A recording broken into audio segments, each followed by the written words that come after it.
Swiss German Storytime mit dem Thomas.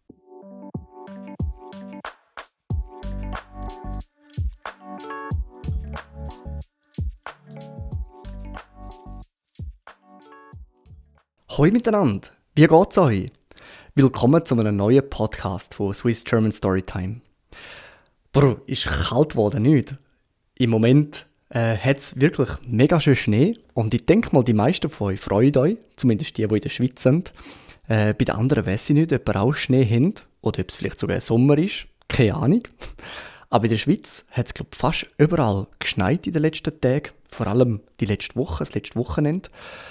Und jetzt ist es aber schon wieder ein bisschen wärmer geworden. Ich glaube, die Woche hätte wieder ein bisschen wärmer, der Wetterbericht.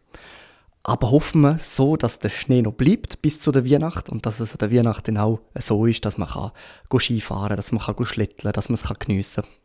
Ist wirklich ganz eine schöne Winterstimmung. Diesen Sonntag bin ich ein bisschen laufen und ich habe es so genossen. Es ist wirklich mal wieder so Winter gesehen wie schon lange nicht mehr. Und es ist wirklich wunderbar gesehen, durch den Frischschnee stapfen, durch den verschneiten Wald spazieren und einfach nur die schöne Aussicht geniessen auf die Berge, auf die verschneiten Berge. Ist echt genial gewesen. Ja, und wo wir es gerade vom Winter haben, ich habe diese Woche mit einem Schüler, an dieser Stelle danke vielmals Susanne für den guten Tipp und für die gute Idee, habe ich es über Seegefrorene gehabt. Und Seegefrorene bedeutet auf Hochdeutsch so viel wie das Zugefrorensein eines Sees. Und dem sagt man Seegefrorene. Und ein Seegefrorene hat es nämlich schon seit 60 Jahren in der Schweiz noch mehr gegeben. Die letzte Seegefrorene war 1963 gewesen. Und da sind der Zürichsee und der Bodensee zugefroren gewesen. Wie das gesehen ist und wie das so gekommen ist, erzähle ich euch im heutigen Podcast. Viel Spass! Seegefrorene. Spazieren auf der Schweizer See. Was heute fast unvorstellbar ist, ist vor genau 60 Jahren, im Winter 1963, Realität geworden. Der Zürichsee und der Bodensee sind komplett zugefroren gewesen. Ein Seegefrorene ist ein seltenes und spektakuläres Ereignis. Aus meteorologischer Sicht redet man von einer Seegefrorene, wenn ein See während mehr als einem Tag vollständig oder fast vollständig mit Eis bedeckt ist. In Erinnerung bleibt der Seegefrorene aber vor allem wegen der Volksfeste, die auf dem begehbaren Eis stattgefunden haben. Damit sich auf dem gesamten See eine begehbare Eisfläche bildet, braucht es eine Kältesumme von 350 Grad. Das ist die Gesamtzahl von Minustemperaturen, die nötig sind, wie zum Beispiel 35 Tage mit einer mittleren Temperatur von minus 10 Grad. Ganz schön kalt. Bei der letzten Seegefrorene 1962-63 hat es bereits im November eine erste Kälteperiode gegeben und der Winter ist mehr als 5 Grad kälter gesehen als ein durchschnittlicher Winter, sodass eine Kältesumme von 500 Grad erreicht worden ist. Nach Belastungsproben durch den Glaziologen von der ETH, der Dr. Hans Rötlisberger, ist der Zürichsee mit einer mittleren Eisdecke von 13 cm am 1. Februar 1963 am 12. für die Bevölkerung freigegeben worden.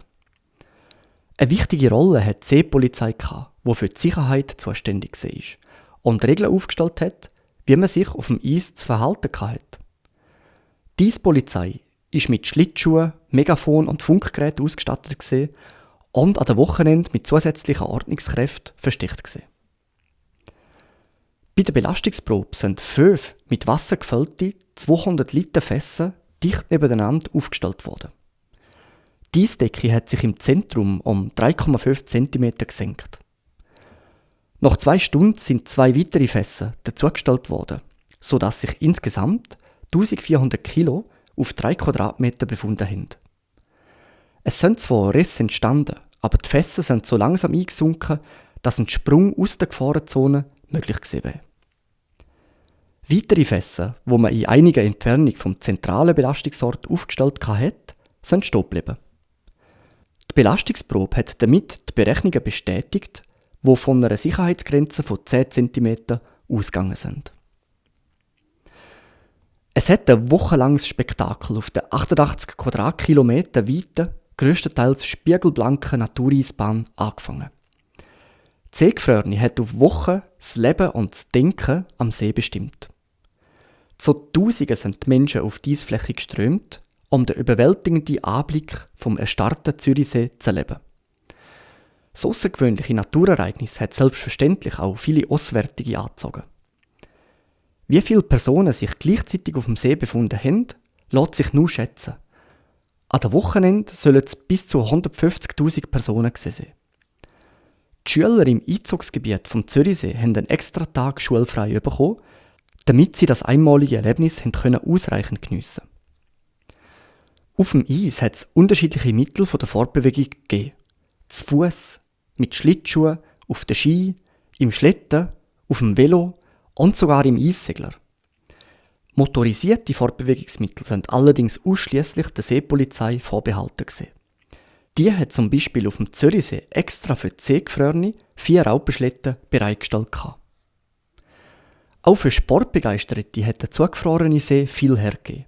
Vom Pirouettendrehen auf Schlittschuhe, Eishockey, Curling und Fußballturnier bis zum Unikum von einem seegefrorenen Marsch ist allerhand geboten worden. Es hat sogar der erste Zürcher seegefrorene Lauf über 42 Kilometer stattgefunden, wo der bekannte Basler Eisschnellläufer Louis Rapelli gewonnen hat. Am See sind zahlreiche Verkaufsstände mit allerlei heißen Getränken, Würst und Maroni, Rauchwaren und Gebäck gestanden. Zudem hat man Andenken wie Kaffeetassen, Schäl, Postkarten und Zigarettenhalter erwerben. Überall auf dem See sind Eisfeste veranstaltet worden und zur Erinnerung hat man sich mit einem Eisbär fotografieren lassen.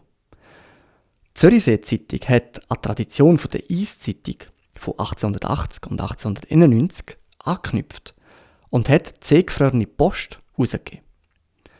Sogar Fasnachtsveranstaltungen sind auf den zugefrorenen See verleiht worden und eine Eisstrasse hat von Rapperswil auf Zürich geführt. Im Auftrag der SBB ist am anderen Seebecken ein Film mit 1000 Schulkindern als Statisten entstanden, wo an der Expo 64 aufgeführt worden ist. Am 8. März 1963 ist die Eisfläche auf dem Zürichsee gespeit worden.